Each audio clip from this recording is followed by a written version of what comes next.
Bon, aujourd'hui c'est Halloween et aujourd'hui je suis là pour vous raconter une histoire. Mais attention, l'histoire que je vais vous raconter aujourd'hui, elle est pas si effrayante que ça, mais elle est très bizarre et très étrange. Donc allez chercher à boire, allez chercher à manger, parce qu'aujourd'hui je vais vous raconter l'histoire la plus étrange de la NBA. Je vais vous raconter l'histoire de Bison Dele.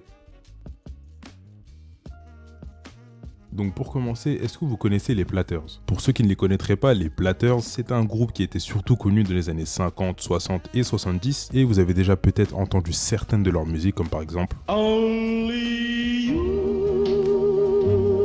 Et là vous vous demandez, mais c'est quoi le rapport entre un groupe de rock et la NBA? T'inquiète pas, ça arrive. Donc dans ce fameux groupe des Platters, il y a un membre qui va retenir notre attention, et c'est lui. Eugene Williams, ou Eugène Williams en français. Donc notre Eugène, on va l'appeler comme ça va être plus simple, va continuer sa carrière musicale et le 6 avril 1969, avec sa femme Patricia Phillips, ils mettront au monde le personnage principal de notre histoire, qu'ils appelleront Brian. On va commencer par parler de l'enfance de Brian. Bah, j'ai pas d'infos sur son enfance, voilà. Mais il y a quand même une chose très importante que vous devez retenir, c'est que Brian n'est pas le seul enfant de la famille Williams. Parce que oui, il a un frère qui s'appelle Kevin, et retenez bien son nom à lui parce qu'il va être ultra important pour la suite. Donc on va faire un bond dans le futur et notre ami Brian se retrouve donc à la fac, et plus précisément à l'université du Maryland. Malheureusement, il s'entend pas très bien avec ses coachs, il y a des querelles par-ci par-là, et donc en 1988, il décide de se barrer grâce à un échange dans l'université de l'Arizona. Il va passer 2 ans là-bas et contrairement à l'université du Maryland, il va kiffer ses années là-bas. Et après ses 2 années universitaires chez les Wildcats, il se fera drafter en 1991 par les Orlando Magic à la 10e position. Donc pour se faire une idée, la draft 1991 c'est une cuvée qui a accueilli de gros joueurs comme Larry Johnson ou encore Dikembe Mutombo, paix à son âme d'ailleurs. Donc en 91 il va intégrer une équipe des Magic qui est totalement en reconstruction, et l'année suivante il va même jouer avec le nouvel recrue qui a été drafté par Orlando. Comment il s'appelle déjà? Attends. Shaquille O'Neal.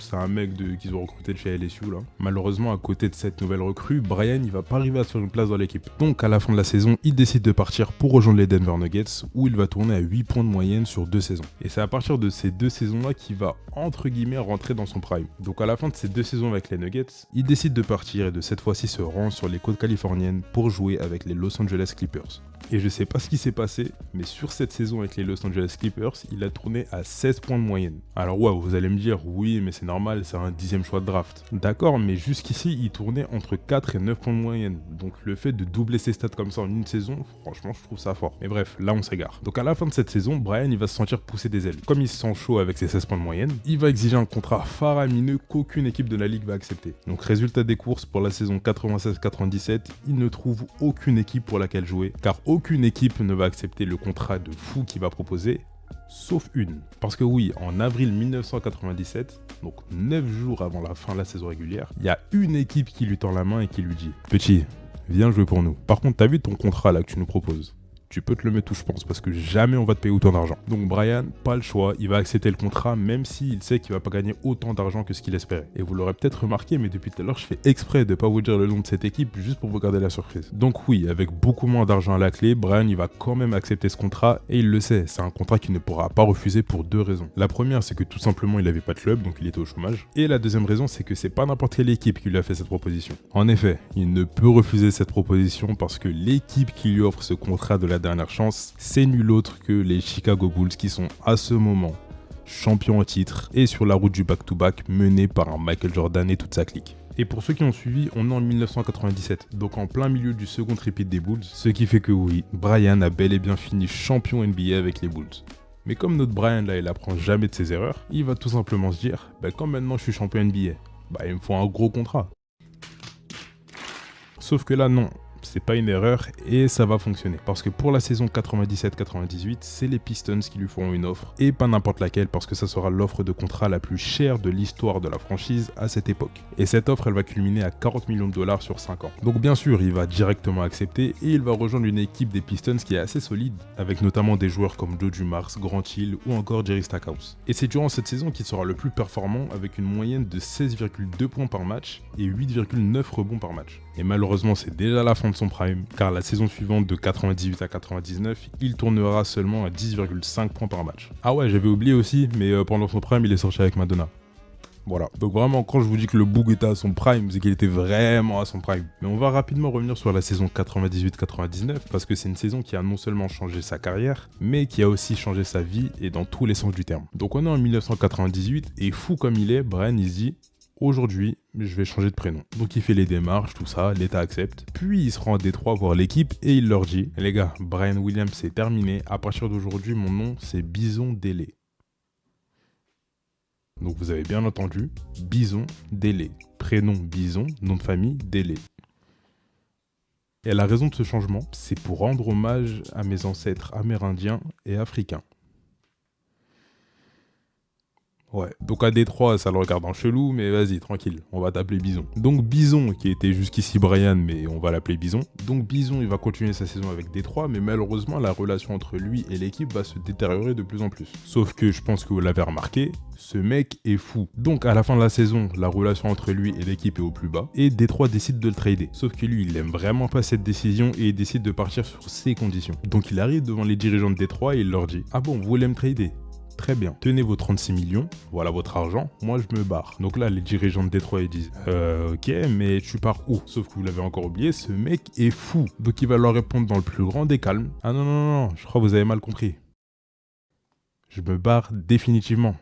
J'arrête le basket.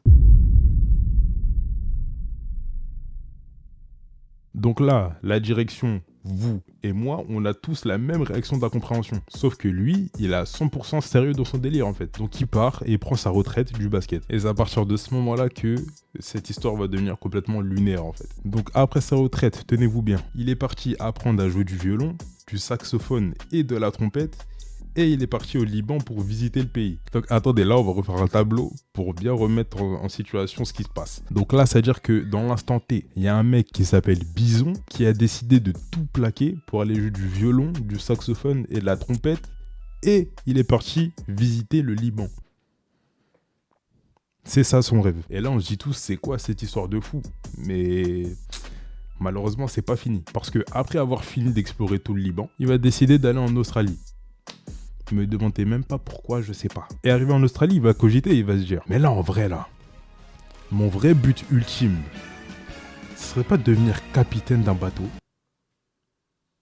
Donc avec sa compagne Serena Carlan, retenez bien son prénom elle, et d'ailleurs à partir de maintenant, retenez bien tous les noms, et je dis bien tous les noms que je vais citer parce qu'ils vont tous être ultra importants. Donc avec Serena, ils se rendent à Tahiti et ils vont acheter un bateau qu'ils vont nommer, et cramponnez-vous bien, le Hakuna Matata. Et donc là-bas, à Tahiti, il va faire la rencontre d'un skipper qui s'appelle Bertrand Saldo et qui pourra les accompagner dans leur aventure. Donc voilà, il est à Tahiti, il a son petit équipage, il est prêt à partir, sauf que non. Au même moment, il se fait rejoindre à Tahiti par une personne qu'il connaît parfaitement. Vous vous souvenez au début de la vidéo, j'avais dit ça. Mais il y a quand même une chose très importante que vous devez retenir, c'est que Brian n'est pas le seul enfant de la famille Williams. Parce que oui, il a un frère qui s'appelle Kevin et retenez bien son nom à lui parce qu'il va être ultra important pour la suite. Je vous avais dit au début de la vidéo que Brian, donc Bison, possédait un frère qui s'appelle Kevin. Et bah c'est ce même Kevin qui est venu rejoindre son frère à Tahiti. Et vous vous doutez bien que si l'un des frères est fou, l'autre l'est aussi. Donc ce Kevin en question, lui aussi, il a décidé de changer de nom. Et maintenant il ne s'appelle plus Kevin Williams, mais Miles d'abord.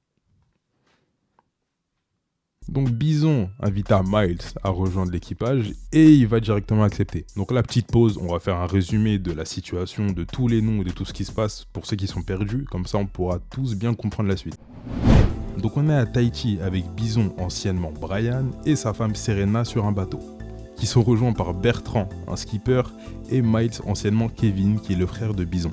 C'est bon, vous suivez? Parfait. Ils vont donc s'organiser et vont décider d'enfin lever l'ancre le 6 juillet 2002. Parce que oui, toute cette épopée de son départ à la retraite jusqu'à sa reconversion en tant que capitaine, elle s'est déroulée sur 3 ans. Donc c'est pour ça qu'on se retrouve en 2002. Donc ils sont prêts, ils sont impatients, et le 6 juillet, ils partent pour une destination encore inconnue.